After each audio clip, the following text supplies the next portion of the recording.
The fight against obesity. Drugs are well known and considered to be harmful to our health, so why do we not treat obesity the same? Obesity is more of a crisis than drugs are. More Americans are obese than on drugs or alcohol. Obesity and its correlation to mental health. Obesity is not only a physical health issue, but as well as a mental health issue. Obesity in the United States is on all-time rise while depression is rising simultaneously. This seems to be no coincidence, as a lack of confidence in one's body can domino into other effects in life. According to the CDC, people who are obese have a 55% higher risk of developing obesity, while people who are obese have a 58% higher risk of developing depression. People in poverty are more likely to experience depression, therefore leading to an increased risk of being obese.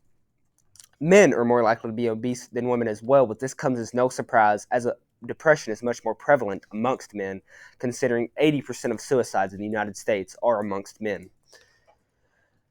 As found by the Office of Justice Programs, men are also more likely to experience violent crime than women, which can also cause depression and a deterioration in mental health.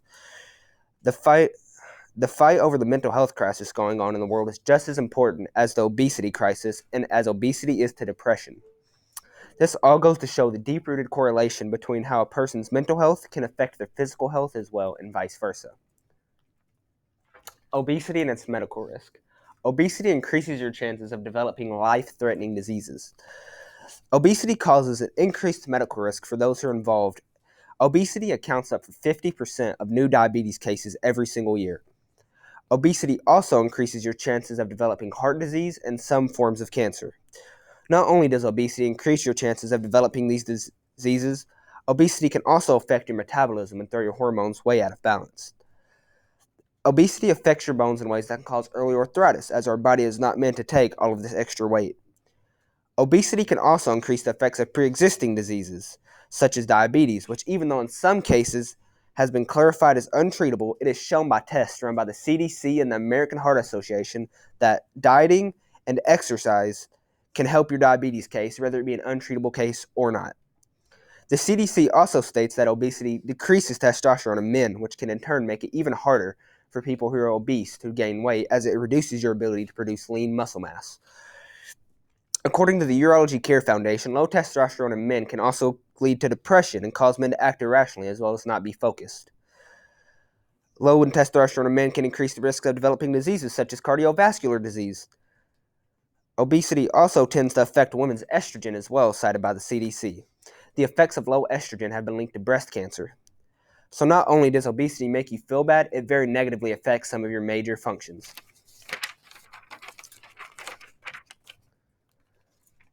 The government's failed role in obesity, how the American Heart Association was paid off, and how we have more access to junk food as Americans than we do food that is healthy for us. The government's failed role. The government has failed us as United States citizens in the fight against obesity. Despite heavily researched foods that have been linked to cancer and other diseases, the United States continues to allow such food to be pushed into our grocery stores. Europe, on the other hand, has taken the action to ban these products, such as Mountain Dew. America used to cook almost everything in all natural animal fat, but with the development of cheaper seed oils, this became a cheap money-saving cheat code for big companies. In 1948, Prowler and Gamble, the owners of one of the biggest seed oil companies in the world and the owner of Crisco, paid the not very well known at the time American Heart Association around $1 million, or around $12 million in today's money. Since this donation, the American Heart Association has continued to push seed oils over animal fats, have we been told over and over that it's the saturated animal fats that we need to avoid.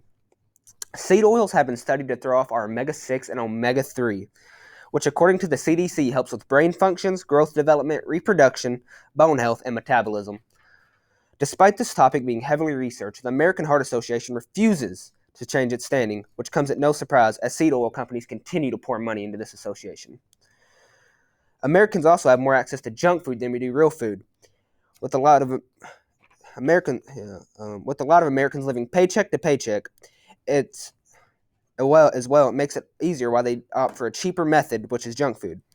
It seems anymore you have to go to a special store to gather healthy organic foods that aren't just fruit or vegetables.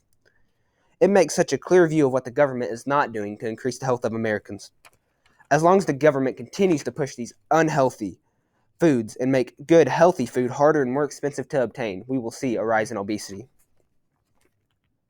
How obesity affects everyone. Obesity reduces the productivity in the nation, and obesity raises everyone, even those who are not obese, medical cost. Obesity affects even those who are not obese.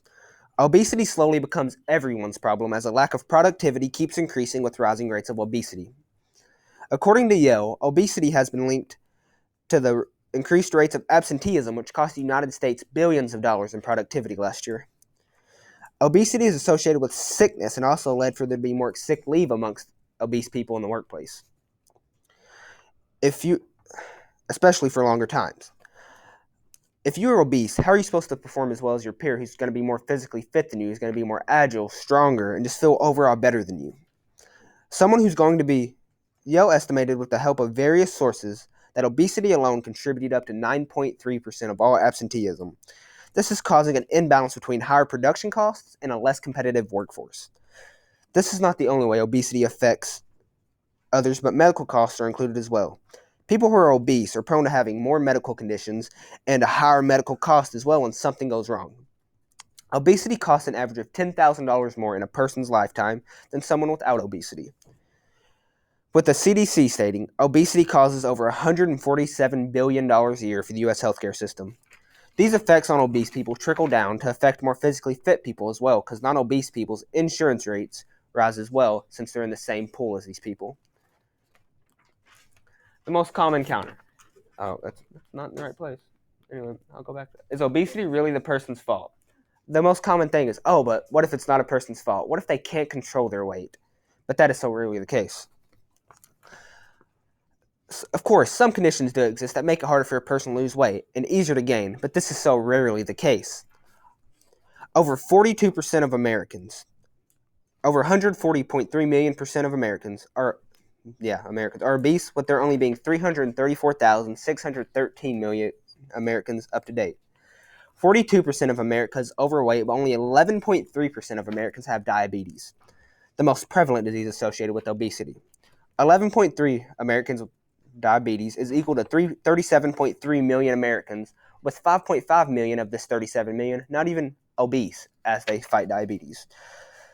Obesity also causes up to 50% of these new cases every year, according to the CDC. So most of these cases weren't even developed until the person had already gained the weight when it was easier for them to control it. We gotta go back. The difference between body positivity and glorifying obesity. We should promote a body positivity safe environment without teaching people that it is okay to be obese. We should promote a level of body positivity to where everyone feels comfortable in their body, but we shouldn't teach people that it's okay to be obese. Promoting obesity supports putting your friends and peers at a more likely chance to get sick or develop life-threatening diseases. We don't want anyone to have a higher chance of dying based on something we can control. We shouldn't just bully an obese person, but maybe rather talk to a person with words such as, I don't mean to put you down, but I care for you too much as a person to see you putting yourself in these type of situations. And maybe something has been going on with this person, causing them to be stressed, depressed, or etc. We never truly know what a person is going through, so it is much better to offer help and love rather than shame them. In conclusion, I've helped you understand the effects of obesity and why we should all come together to put an end to this worldwide problem.